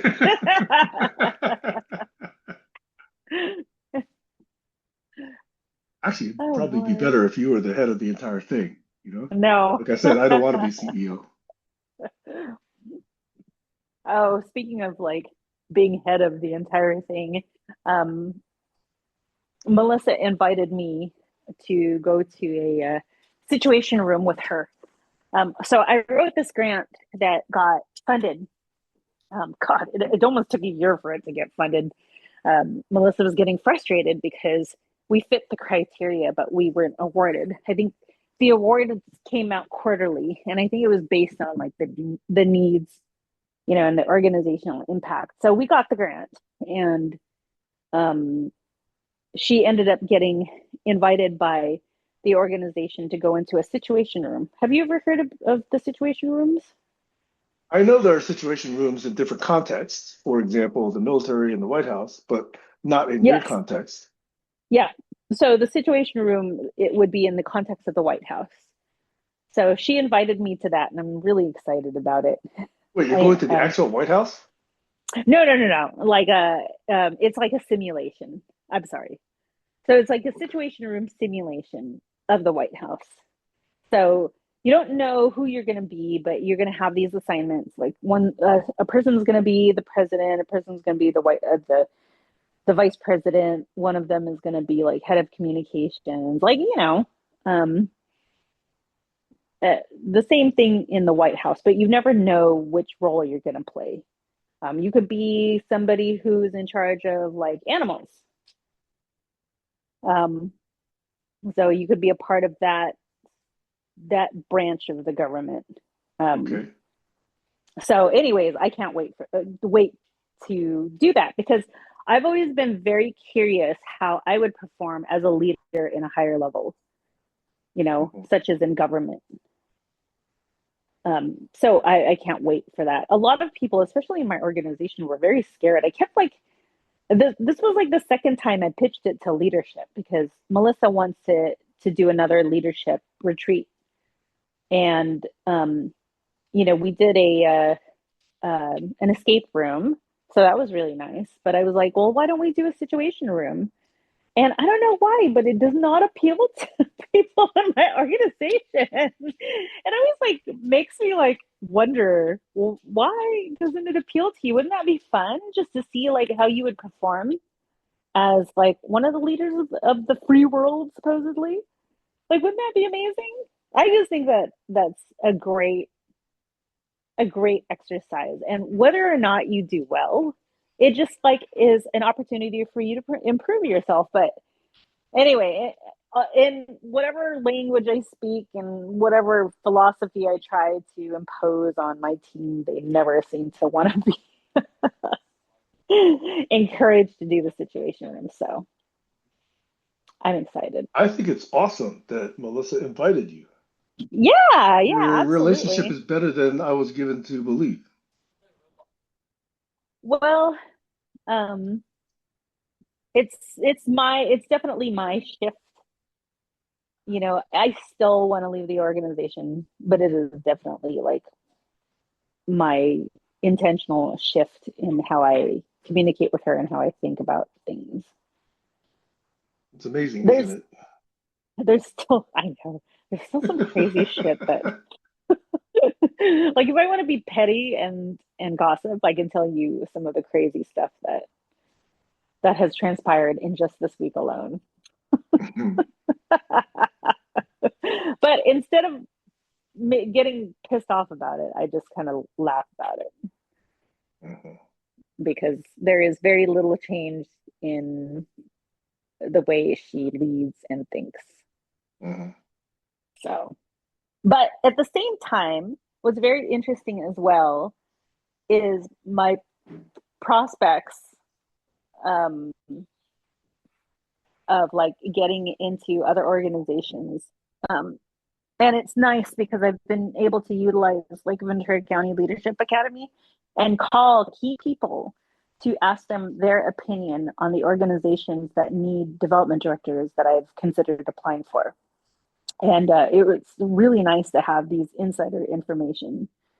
And it's eye-opening to hear some of the things that my VCLA cohort has said. So there's drama surrounding the Ventura County Humane Society, or the Humane Society of Ventura County. And I had just met their executive director, who encouraged me to apply for the development director position. And then I learned that 4 key members of their leadership actually quit, within months of his hiring, which I think was this past October. So he just got hired and flew from Hawaii to be the ED here. And already there's a lot of really interesting things going on there. So I'll be surprised if I actually get called in for an interview, but one of the key things that I will address are the changes that they've made that have already impacted the general public and their former employees. Apparently they fired all of the humane officers. So the humane officer's job is to answer calls of abuse, look into neglect, be there for any like conflict around surrendering, look into like cases, right? So these humane officers have all been fired. And there's a huge uproar in the county about that. So if I do get a chance to talk to the ED, I would love to ask him personally why they made that decision. Well, if the new guy referred you into this role, sounds like he's got a lot of interest in building a new team and has some decision making around who gets hired, right? Well, totally. That sounds pretty likely. The question is, you'd have to learn, what the problem is in this whole aftermath, of all these people leaving and assess, the damage assessment. Yeah, I know. And it's really made me look at nonprofits too. It's made me really think about that. Like what the government's role is and what a nonprofit's role is. And it really does make me see the benefits of an actual nonprofit.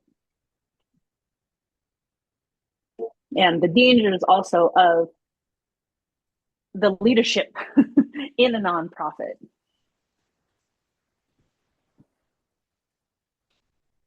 Because that's another thing.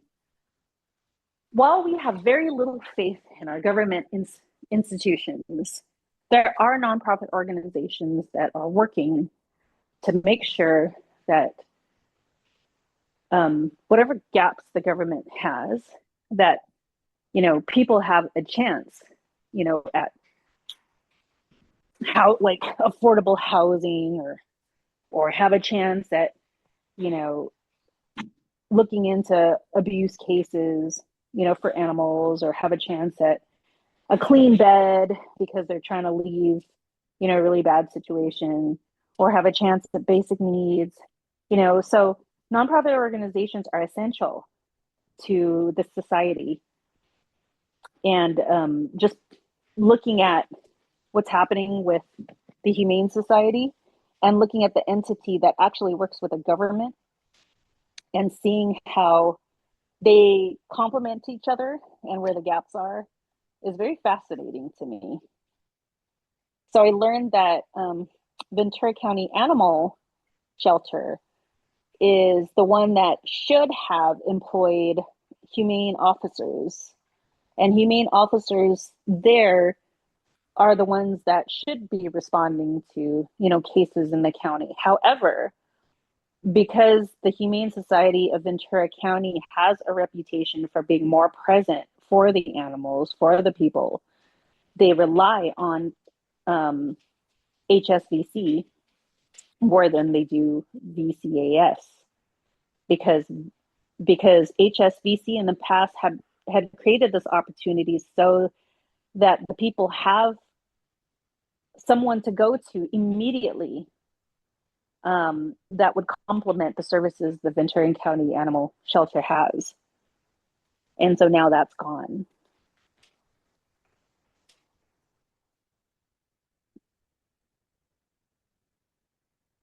Of all the opportunities I've heard you talk about, to me, just on the initial impression, this sounds the most promising as far as actually probability of close. Well, to be honest, I'll be really honest. If I get an interview, that's the only reason why I would want to be interviewed is to ask this question. Yes. And if whether or not he gives me like that would be very I would really have to think about it if I get a job offer. If I get a job offer, because when I looked at, and I said this to the ED of Ventura County Leadership Academy, when I looked at the actual job description, it was very, very ambitious. I straight up told her, I said, I've never closed $1 million deal without my team. I've closed $1 million or of like $300,000 just by myself, but $1 million, that's what he wants, like the development director to close. And the development director cannot be responsible for all of the major gifts, because if you really want solid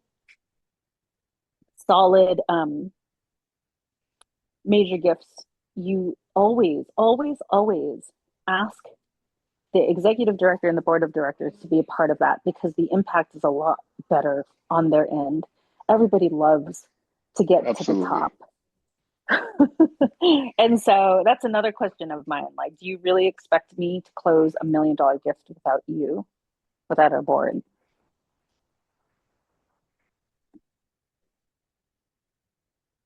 You can go further and faster with a team.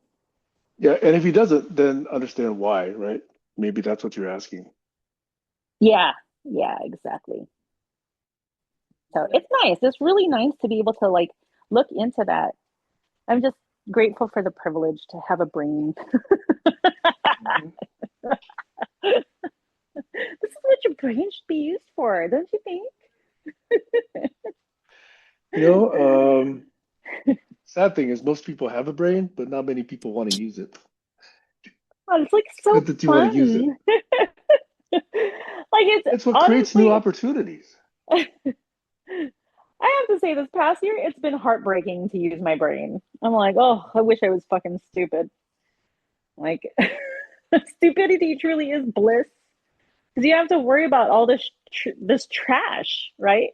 But if you shift your mindset and realize there's so many opportunities to better this world, to better yourself, and you always start with yourself, right? Like, it really is, the sky really is the limit. So I don't know.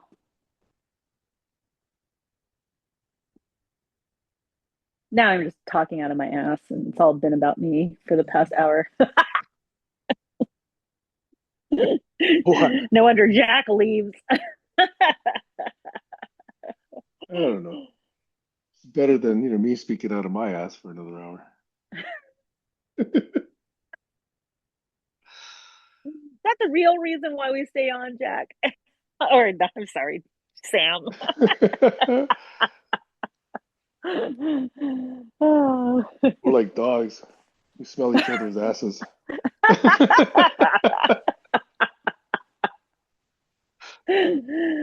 Oh my gosh. Okay, fine. My dog wants to go to the front yard again. Okay. Dude, my husky is so smart.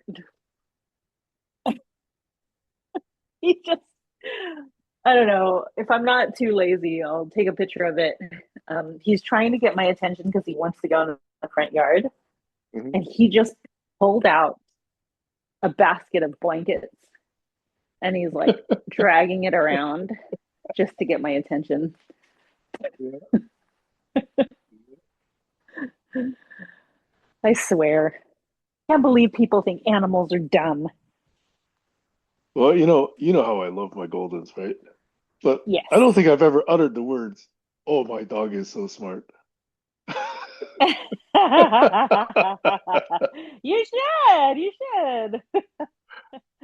Uh, they're funny. Yeah. They do funny things. They do. They're so smart. Okay, so I'll have to bore you with 20 seconds of this. What I really Yes. like, and I've been noticing this the last 1, 2, 3 weeks or so, is every time my cat goes out and comes back in, my cat, the Tommy, will go and bonk heads with Hera, and then she'll go bonk heads with Gaia, and they'll lick each other for a few seconds, and then they go about their business. And I think it's something it's really cool to watch. Yeah. It's really fun to see them, get to know each other, feel safe with each other, and feel like, they're family with each other. It's really fun. Yeah. Yeah.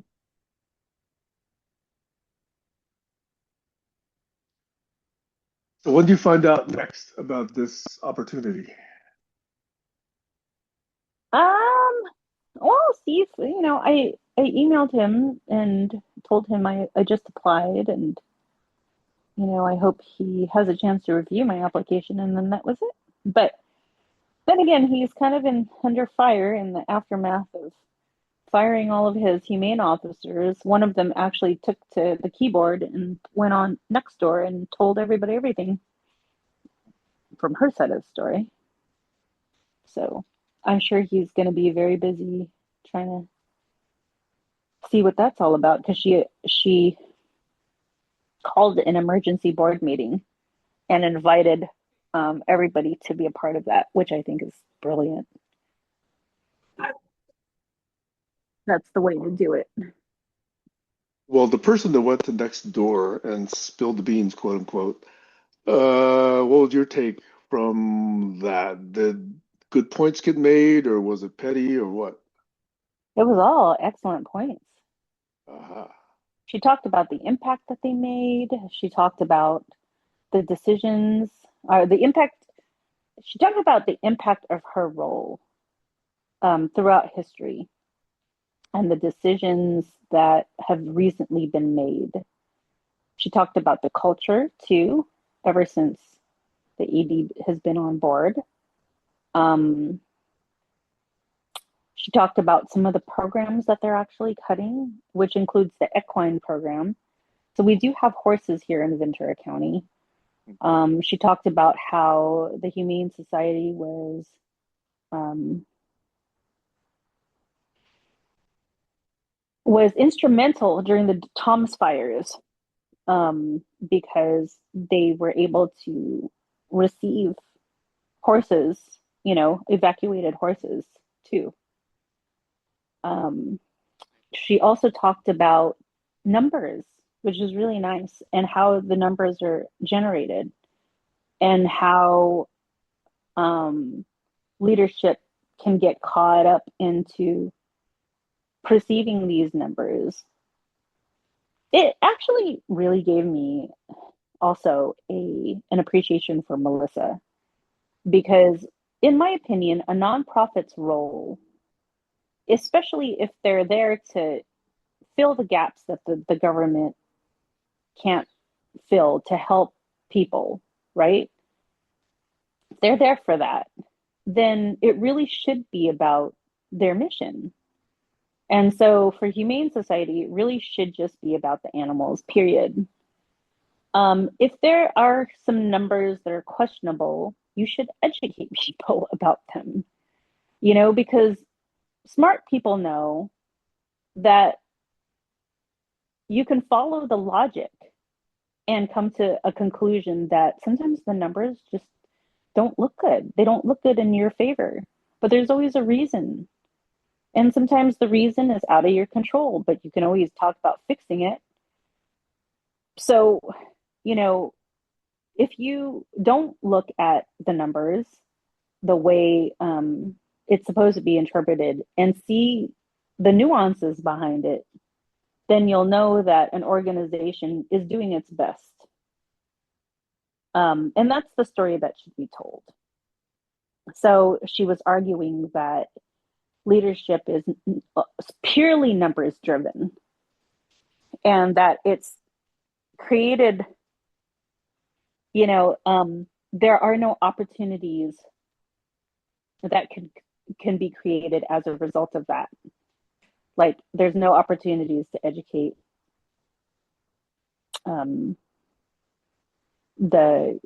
general public on why numbers are the way they are. And then there's no opportunity to fundraise for that gap. So anyway, she made excellent points. Excellent points. Did she imply that she was wrongfully terminated? Yeah, that's the implication, yes. But she more so implicated that the department was wrongfully terminated. Like there shouldn't be a reason why they would get rid of humane officers.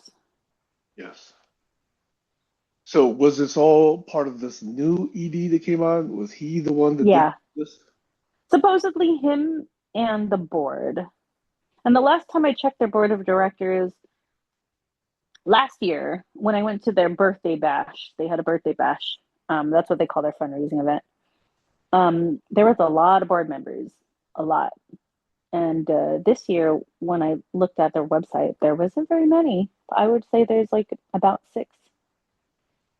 They don't have a directors of operation. They don't have a director of, they don't have a humane officer director. Their staff looks very thin. And that's disturbing because I don't know how many dogs and cats and horses and animals they have in the shelter. Now, I don't know this about nonprofits, but are they like for-profit organizations? Are they required to do specific filings, like board meeting minutes and annual reports? Um, they're not required to do an annual report. The 990s are all for public viewing. If you go on like a grant, um, like a grant database such as Instrumental's fantastic. They actually can show you exactly what type of funding a nonprofit receives. So there's a lot. The board minutes, I don't remember if that's required to be public. Oh, it's spelled without the last A. What? Instrumental is spelled without the last A. Yeah. Oh, Instrumental is awesome. It's just expensive. But then again, I think their whole thing is to be able to pretty much do a grant writer's job. Mm.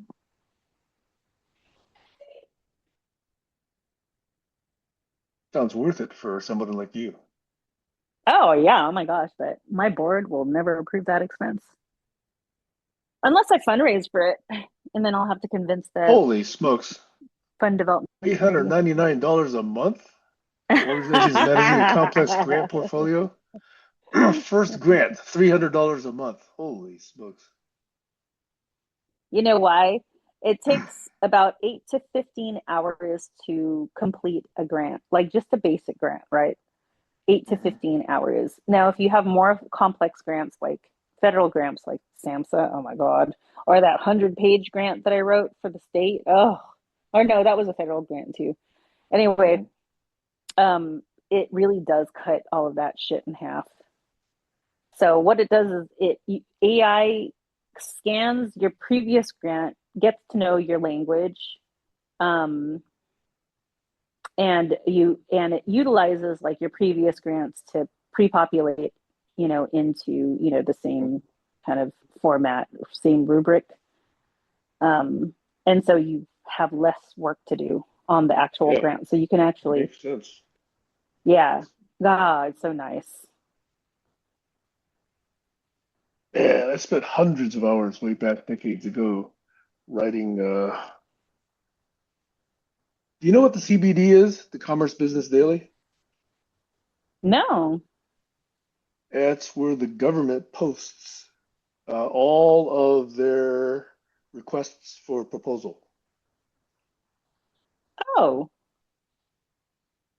Back when I was, doing government contracting.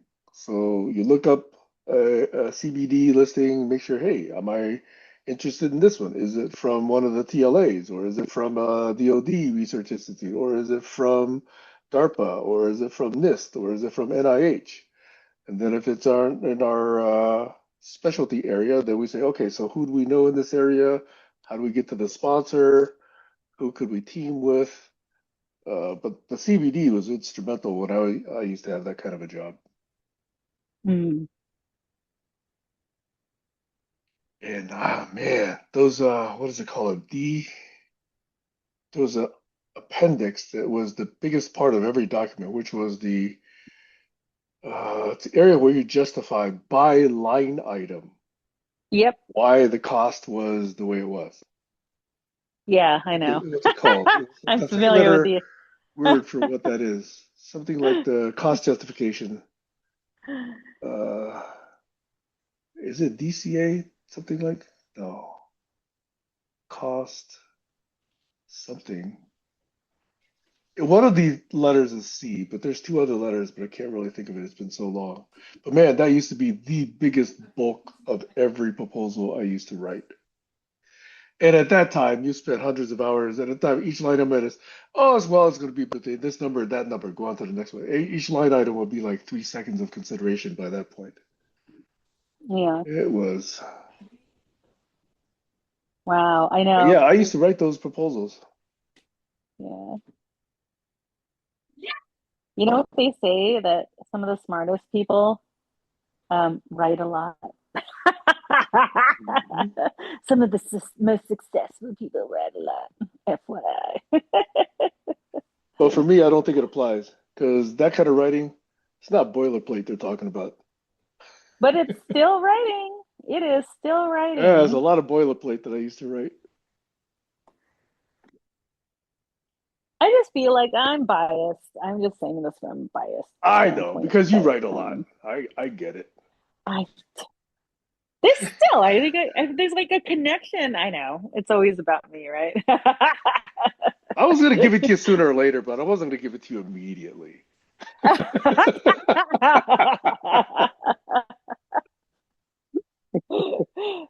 Oh, oh my God. Speaking of writing, I'm so excited. I'm going to be doing this like writing battle. Anyone can join. But it's this writing battle. You get to write up to 2,500 words. It only lasts for I think let's see, from the 12th to the 9th. So about 7 days, so a week. Um, and you're given certain things to write about, and you have to write like it's purely fiction. You have to write under those circumstances. Like it could be anywhere between like a pencil and two ducks. You have to write a story about a pencil and two ducks.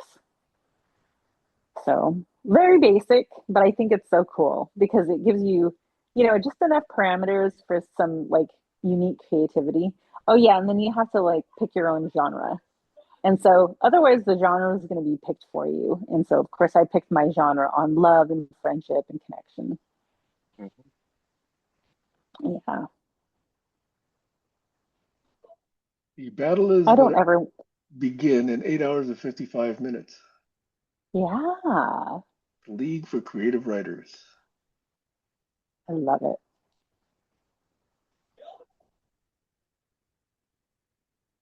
Oh, did I tell you I've been writing every single day, and I just absolutely love it. You did, and you really like it. And Maxwell encouraged you to do it.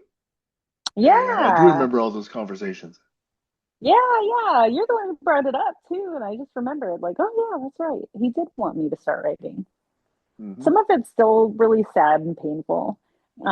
Like yesterday, I wrote about my first biggest trip, and that was my trip to the Philippines when I was like 9 years old, or maybe I have been 11. I don't remember how old I was, but my sister was a teenager, and my brother was just like a little toddler.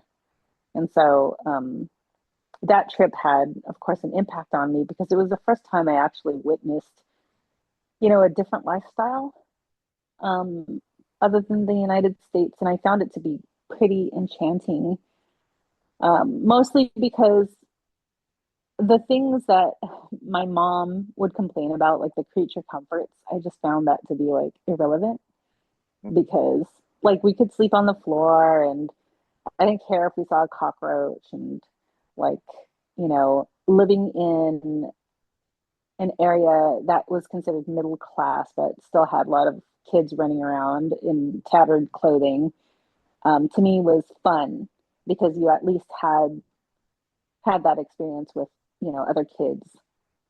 Um, but what was really painful is remembering my dad, um, because he was saying that when we go there to just remember some of the stories that he crafted.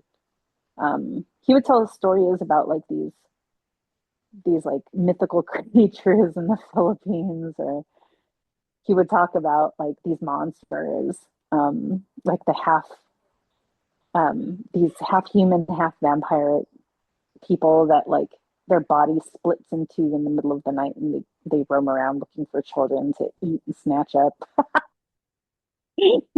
But in order to Wait, how combat old were them, you when your dad was telling you these stories?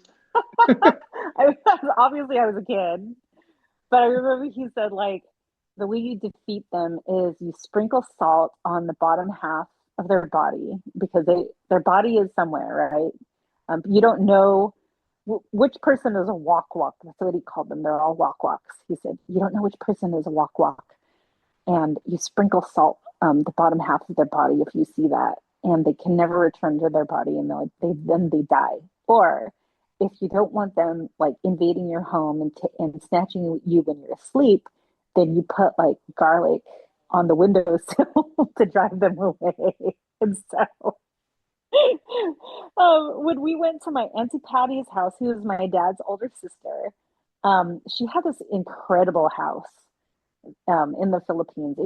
My mom complained because it was on stilts and like the floors were bamboo floors. But like these days, like that to me is like money, right? It was open air, open concept. Like the area that she was in was beautiful, but it was very poor. And she had these like four pictures of our ancestors, right? Like in every corner of the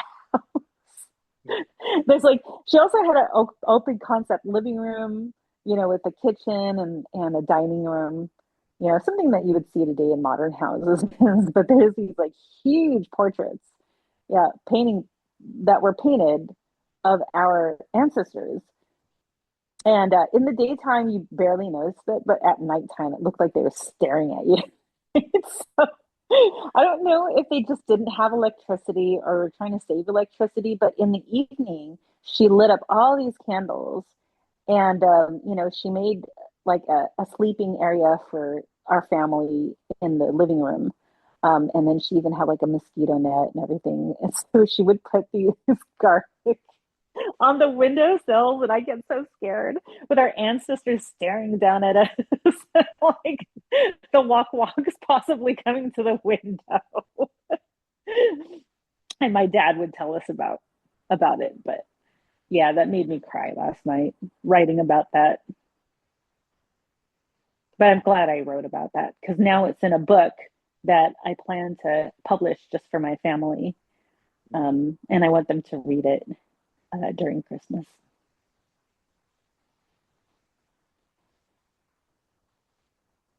Well, that's a different service than Battle, right? Oh my God, yeah. Yeah. I know you mentioned the names in some other call. I just don't recall it in this particular call. Yeah, I know. So who knows? I wonder if it's such a privileged thing to say to people, especially if they're suffering, that you really can, with the right mindset, get what you want. It's hard for people to hear sometimes, often. Yeah, yeah, They can't think of that because they're worried about, eating that day. yeah. But I mean, that's kind of what you want to do, right? Eat. Yes. Not to sound like a dick, but it's an example. Oh, the dogs. Ay, ay, ay. Did you hear that? It sounds like I they're do. fighting. I do hear them.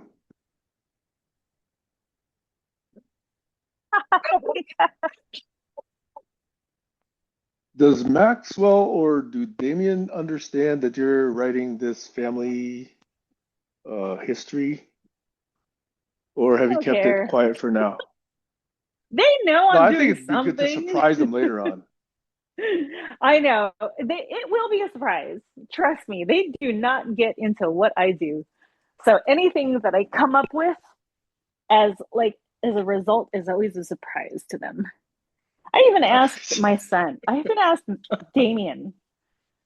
I said, "Do you know what I do?" He's like, "No." I And gave him my first, he probably business doesn't care, card. right? He does not give a shit. He thought I made as much money as his dad. And I do not make that much money. He goes, "Oh, I thought you and dad made the same amount." And we do not. We don't make the same amount. And he's like, "Oh, yeah, your dad He's makes way more than I got a do." lot to learn about patriarchy and society and capitalism. Yeah, it makes me laugh. Hey, you better stay inside. I don't want you outside because your brother and sister are nosy or noisy. Do you want to cheat? Okay, let's stay inside. Yeah, talking to Rocky. Anyway, oh, look at that. It's already 10:15 or almost 10:15. Yeah, and there's so many questions still, but let's connect next time because I was going to riff off of what you just said. We'll leave that till the next conversation. Yeah. Well, you could always we could always touch base later if you want to. I just think I'm gonna try to get going with some housework and back to writing. Okay, So well, that sounds good. I'm gonna go see if I can get a few other productive things done. Still yeah. working on my May, June, July timeframe. It is imminent now. Make yourself an annual plan and make quarterly goals. Um, yeah, that's another whole set of conversations. All right, Well, Kayla, maybe we'll touch always base good. later then. Very good. All All right, right, talk I'll to you talk later. to you later. Bye. Bye.